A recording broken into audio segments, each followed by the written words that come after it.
Welcome to the Crush It in Sales podcast. I'm your host, Melinda Van Fleet. This podcast focuses on the intersection of sales, leadership, and personal development. Now let's get ready to dig in and crush it. Welcome, everyone. I love this time of year. It is my busiest time of year, which is my favorite time of year. And I always laugh when people say to a super busy, productive person, "Oh, you must be too busy," or you're not really focusing on what you need to focus on. It's like, no. I heard a long time ago the saying that if you want something done, ask the busiest person in the room. And that is so true. Busy people do tend to be the most productive. So I am recording this podcast with a very full schedule, a happy schedule.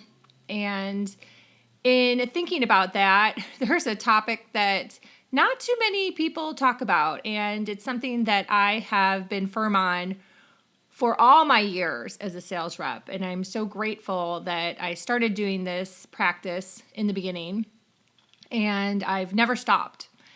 And luckily, majority of my customers are amazing, and I don't have to worry about it. But once in a while, you get that rotten egg, and you do need to, drumroll, use communication to set boundaries. I want you to take some time, take a moment, even right now, to think about it.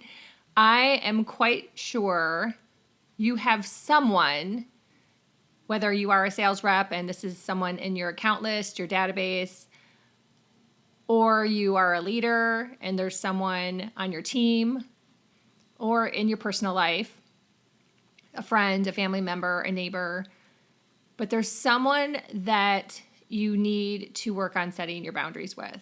And you need to spend more time thinking about how you can better communicate in order to set those boundaries. Once you set those boundaries, obviously, this will help you be more focused, increase your productivity, and your overall ROI.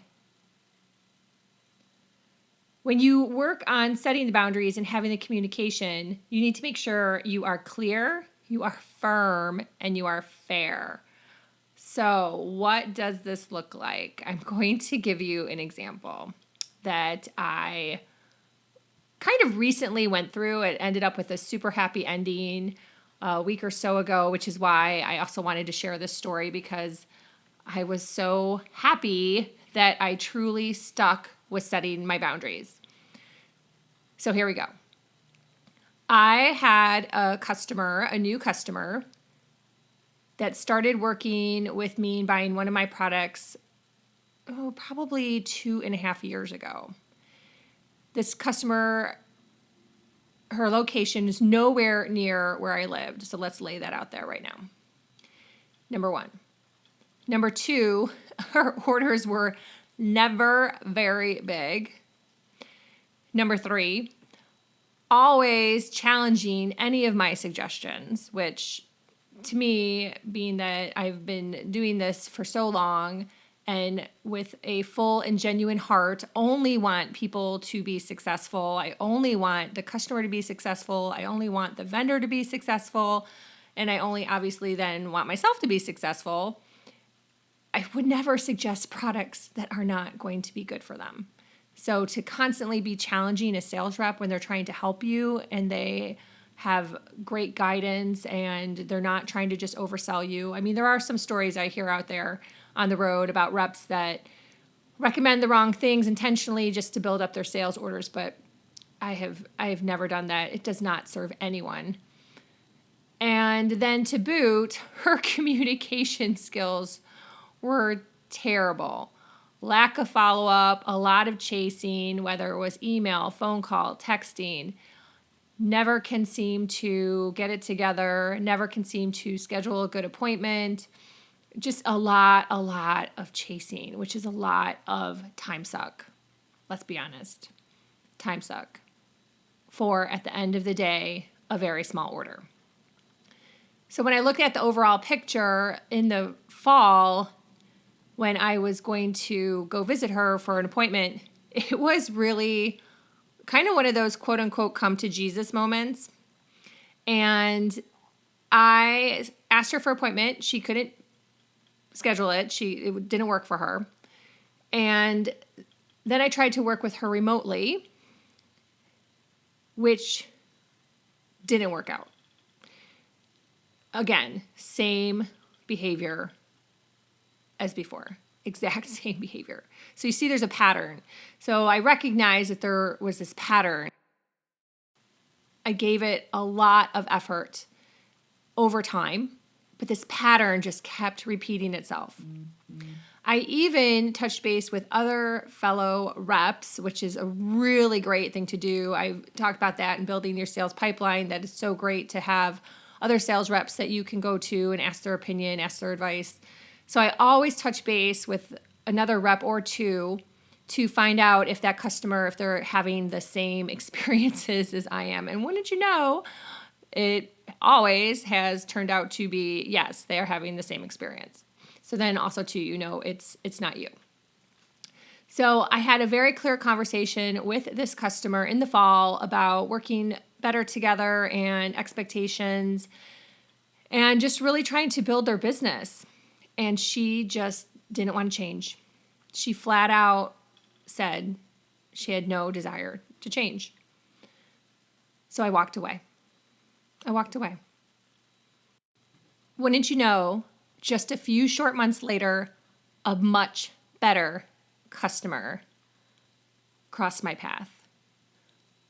Thank you. This new customer already is such a better communicator via email, via text, via phone, got me everything I needed, liked the assortment I put together, had it shipped right away. Their credit card went through. And the order itself is 3 times the amount of what her average order usually was. Done. So glad I walked away. So glad. Sometimes it takes time, patience. You might miss something for a few months. Might take a while to find that new customer. It just depends on the nature of your business. Obviously, the channel of business that I'm in might not be an exact fit to what you are in, but hopefully you can find something that is relatable and go, oh yeah, I've been there.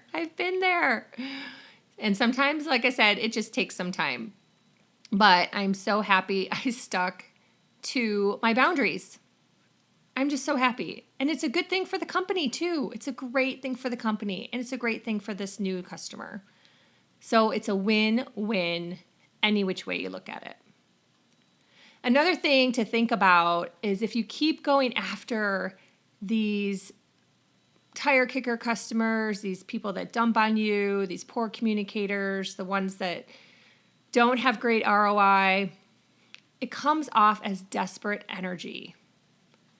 And you don't want to be working from a space of desperate energy. You just don't.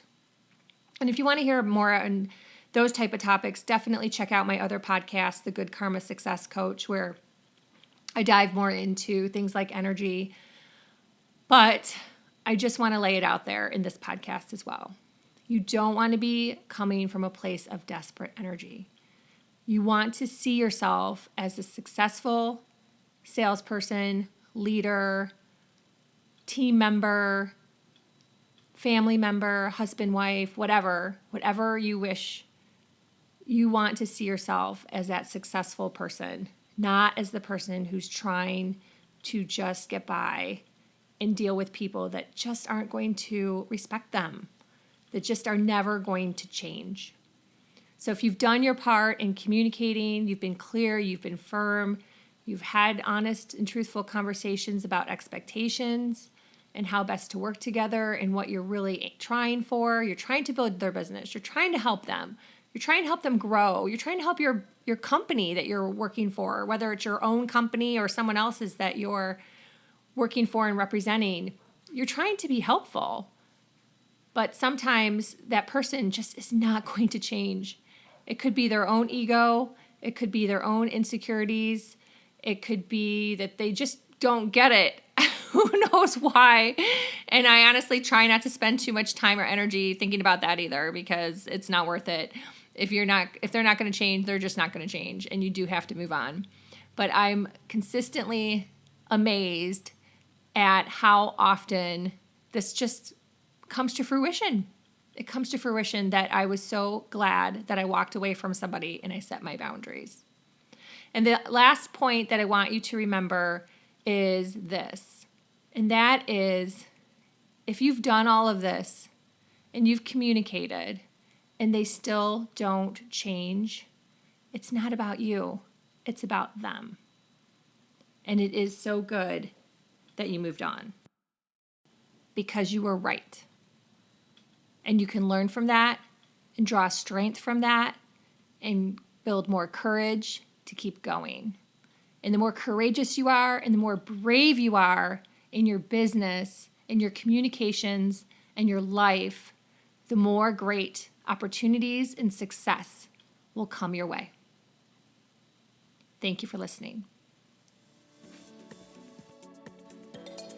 I hope you enjoyed this podcast. And as I mentioned, I have another podcast, The Good Karma Success Coach. I hang out on LinkedIn or Instagram. My Instagram is Melinda_Van I would love to hear from you. I love when I hear feedback, any ideas. If you'd love to also be a guest on this show, please feel free to email me at melinda@melindavanfleet.com. Until next time, I hope you crush it in sales. Thanks.